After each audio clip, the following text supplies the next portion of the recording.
하나님께서 다윗과 함께 하시고 또한 다윗이 하나님과 함께하니 전쟁을 치를 때마다 승리하는 놀라운 쾌거를 이루게 하셨습니다. 그러므로 하나님께서 일찍이 약속하신 젖과 꿀이 흐르는 땅, 약속의 땅을 다 차지할 수 있도록 그렇게 축복하셨습니다. 그러므로 이 다윗은 많은 사람들에게 존경을 받고 이스라엘 백성들은 자부심을 갖게 되었습니다. 결과적으로 하나님의 이름이 높임을 받는, 영광을 받는 그 모습이 되었어요. 그런데 오늘 우리가 대하는 사무엘하 10장에서는 이스라엘에게 조공을 바치고 있었던 나라들, 그와 같은 나라들을 봉신국가라고 그래요. 이스라엘은 종주국이 되었습니다. 이제 그들 나라들로부터 조공을 받고 그들을 다스리는 이스라엘이 되었습니다. 그런데 그 봉신 국가 중에 하나인 암몬이라고 하는 나라가 이 이스라엘을 대항하여 반란을 꾀합니다. 그 이유는 그 나라를 원래 다스리던 왕 나하스가 죽고 그의 아들 하논이 왕이 되니 이때가 기회다. 이제 이스라엘의 이 봉신 국가가 되는 것이 아니라 자유함을 입는 나라가 되어야 하겠다. 이런 마음을 갖게 된 것이었죠. 이러한 내용을 알지 못했던 다윗은 그의 신하들을 보냅니다. 왕이 바뀌게 되면 그 다음 왕과 다시금 행정적으로 계속해서 조공을 바치는 나라의 모습으로 갈 수 있도록 그 계약을 재차 확인하고 또 그 관계가 유지되기를 위하여 신하를 보내게 되었던 것이에요. 그런데 이 하맛, 새로운 왕은 이 사신들을 염탐꾼으로 몰아세우고 그들에게 어떻게 대하는가? 수염을 반이나 잘랐다 그랬어요. 여러분, 이 수염은 그 당시에 권위의 상징인데 수염을 반이나 잘랐다. 그런가 하면은 이 조신, 신하가 왔을 때 그 의복에 또 반을 잘라서 하체가 드러날 수 있도록 만들어 돌려보내게 되니 이게 무슨 뜻이겠습니까? 우리는 더 이상 이제 이스라엘의 봉신국가가 아니요 주종관계가 아니다 하는 것을 그렇게 드러낸 것이니 전쟁을 선포한 것과 다를 바가 없어요. 자, 이제 이스라엘이 쳐들어올 것을 생각하니 그들이 이 아람 군대와 연합군으로 결성하였고 다윗은 그 반란을 제압하기 위하여 충신이죠, 요압 장군 그리고 아비새 장군에게 군사를 붙여서 보내게 되었습니다. 연합군과 전쟁을 치르게 된 이 다윗의 장군인 요압은 다윗과 마찬가지로 아주 하나님을 경외하는 장수였습니다. 그러므로 또 다른 장수인 아비새에게 격려하고 또 함께 전쟁에 임하자 그렇게 외치는데요. 그 내용이 12절에 있는 말씀이에요. 우리 12절 말씀을 같이 읽겠습니다. 시작. 너는 담대하라. 우리가 우리 백성과 우리 하나님의 성읍들을 위하여 담대히 하자. 여호와께서 선히 여기시는 대로 행하시기를 원하노라 하고. 아멘.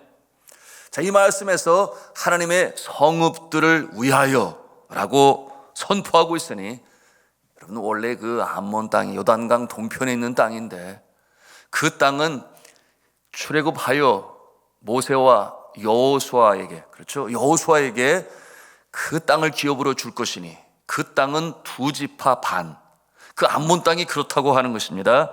그러므로 루벤 지파, 갓 지파의 땅이요 므낫세 지파의 반이 바로 그 암몬 땅에 위치하고 있었던 것이에요. 그러니 그 땅을 다시금 우리가 차지하여 하고 그 땅에는 그곳에 살고 있는 바로 그 이스라엘 백성들이 여전히 거주하고 있었기 때문에 하나님의 성읍들을 위하여 우리가 전쟁에 임하자 이렇게 격려했던 것입니다. 여러분, 전쟁 결과가 어떻게 되었을까요? 13절이 그 결과를 보여주고 있는데요, 함께 읽겠습니다. 시작. 요압과 그와 함께한 백성이 아람 사람을 대항하여 싸우려고 나아가니 그들이 그 앞에서 도망하고. 아멘이죠. 싸움도 시작되기 전에 그들이 이스라엘 군사의 이 사기에 눌려서 도망치고 말았다 그랬어요. 무엇을 보여줍니까? 싸움도 하기 전에 이와 같은 모습은 하나님의 손길이 이스라엘 군사와 함께하니 이처럼 놀라운 예상치 못한 모습이 나타나게 된 것이었습니다.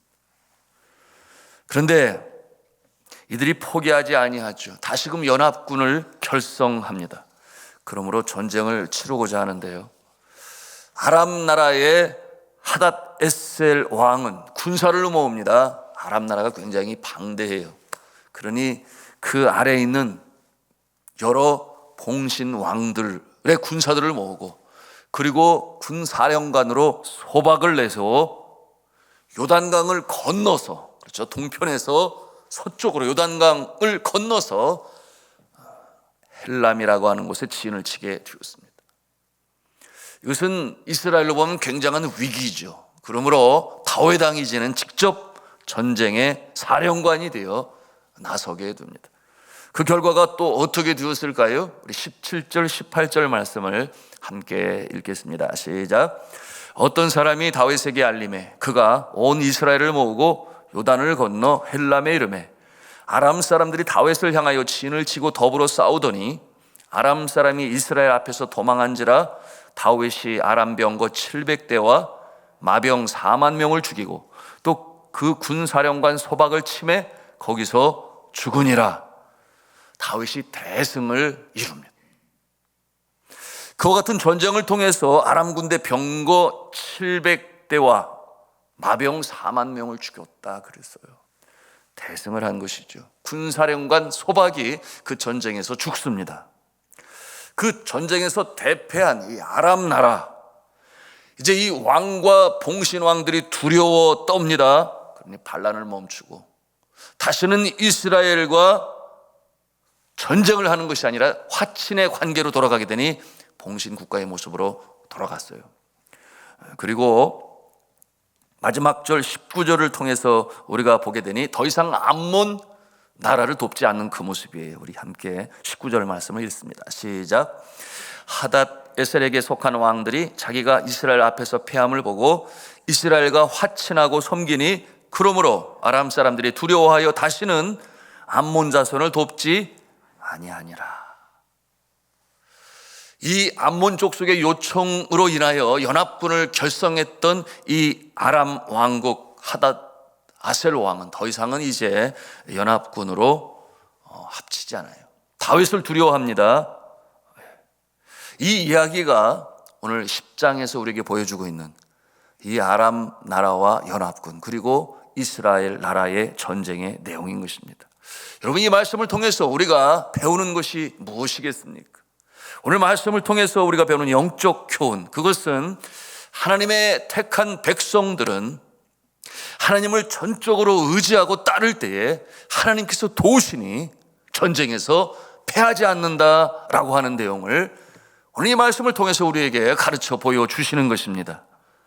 그 모습은 마치 하나님을 왕으로 섬기는 이 이스라엘은 하나님 앞에서 하나님은 종주국이 되고 그리고 자신은 이 봉신 국가가 되어서 하나님을 섬기는 모습이 되니, 여러분, 하나님은 왕이 되시고 이스라엘 백성들은 하나님을 섬기는 모습이 될 때에 비로소 하나님께서 그 나라 그 백성을 도우신다. 그러므로 이스라엘 이 나라가 그처럼 연합군을 결성하여 쳐들어온다 할지라도 하나님께서 도우시니 전쟁에서 승리하게 하시며 주변 나라들이 두려워하여 감히 범접할 수 없는 나라로 세우시는 역사, 이 모습을 우리가 오늘 10장을 통해서 배우는 것입니다. 여러분, 우리가 이 땅에 살아가면서 믿음의 사람들로 살아갑니다. 천국 백성으로 살아가죠. 그런데 공중 권세 잡은 이 사단과 마귀는 세상의 문화와 풍조를 통해서 자꾸만 침투해 들어옵니다. 어디로 침투해 들어옵니까? 우리의 마음을 침투해요. 그래서 마음을 빼앗으려고 합니다. 믿음에서 떨어져 나가게 하고 세속적으로 살아가도록 공격합니다. 여러분, 우리가 이길 수 있는 힘과 능력은 오직 여호와 하나님 아버지신 줄로 믿으시길 바랍니다.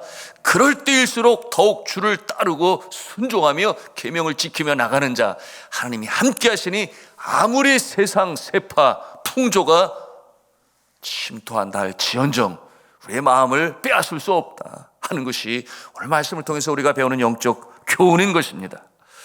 여러분, 이 세상 풍조와의 전쟁은 곧 영적 전쟁이 되는 것이니, 여러분, 우리가 늘 매일매일 순간마다 이 전쟁터에서 살아가요.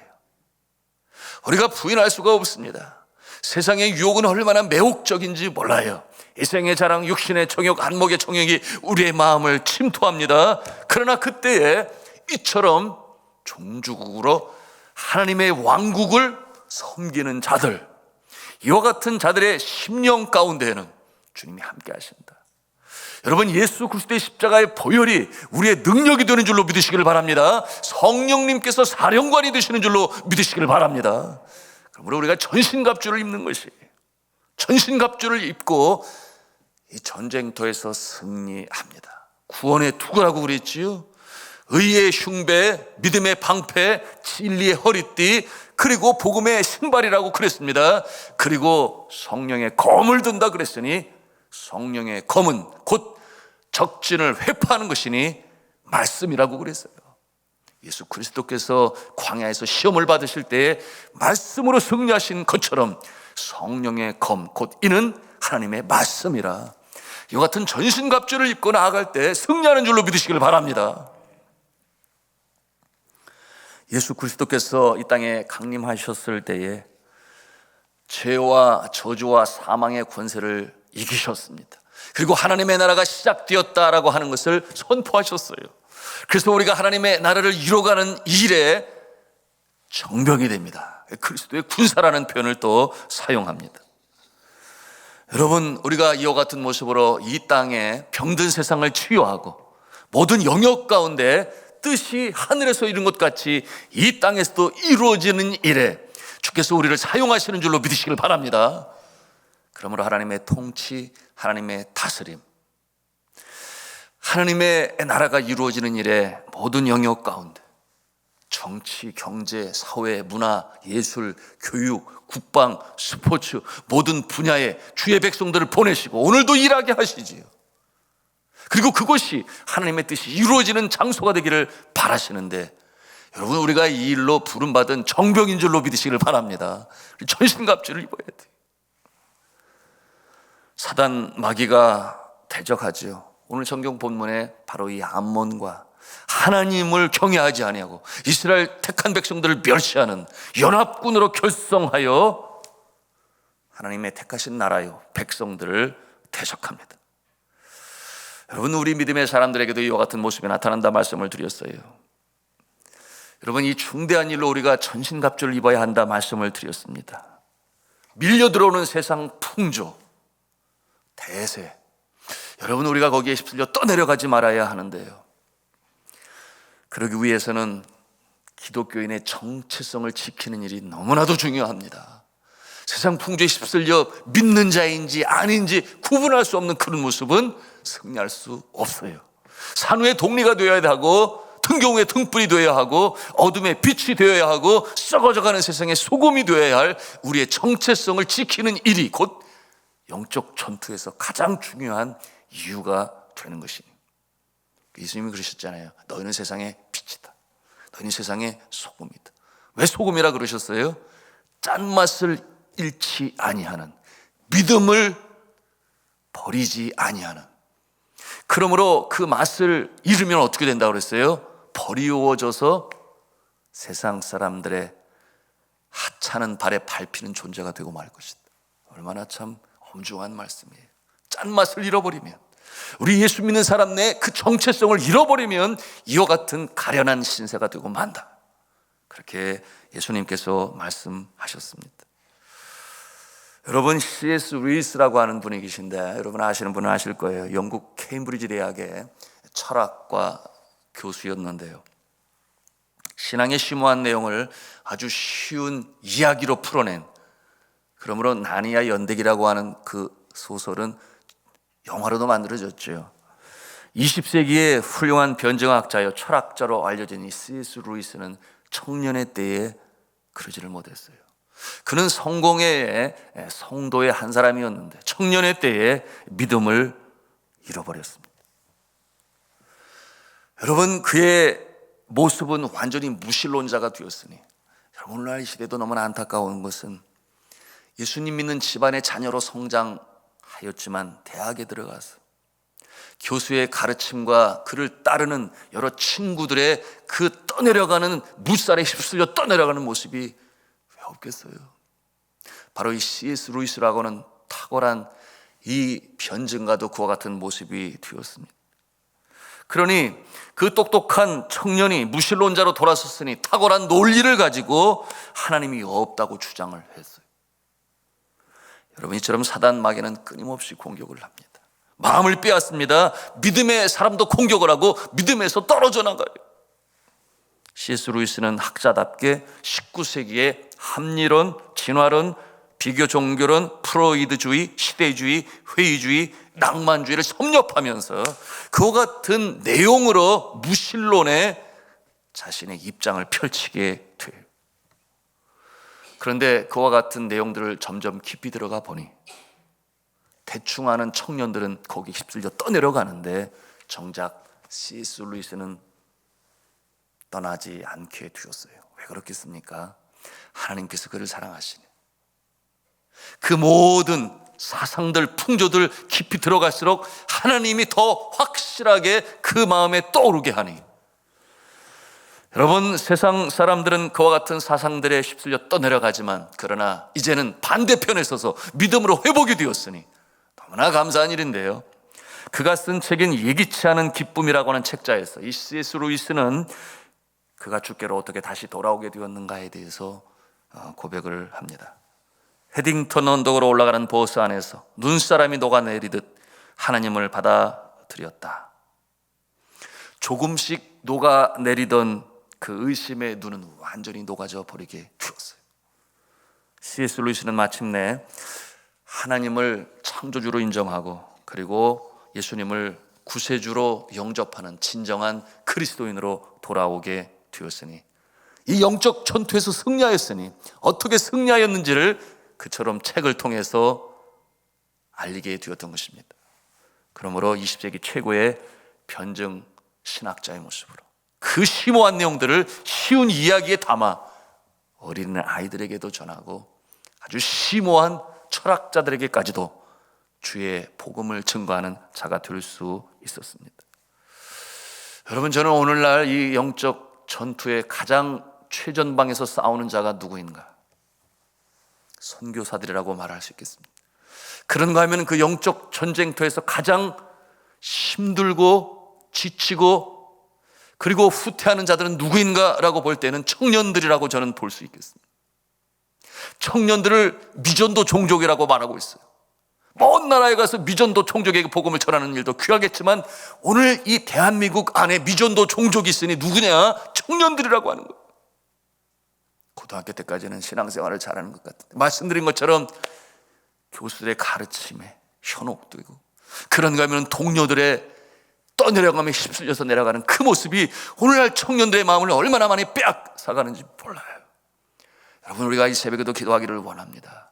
우리의 자녀들, 자라나는 세대, 우리의 청년들, 이 C.S. 루이스도 그와 같은 어려움을 겪었으나 돌아오게 되었는데 우리의 자녀들이, 우리의 청년들이 올바른 똑바른 이 진리의 말씀에 마음을 열고 받아들이고 여러 가지 세상의 풍조들, 철학들이 있으나 휩쓸려 가는 것이 아니라 똑바로 설 수 있도록 여러분, 우리가 이 새벽에 함께 기도하기를 원합니다. 시간 함께 기도하기를 원하는 것은 주여 우리의 자녀들, 우리의 청년들 영적 전쟁에서 오늘 다윗과 그의 군사들처럼 승리하게 하여 주옵소서. 시간 주님 앞에 기도하며 나아가겠습니다.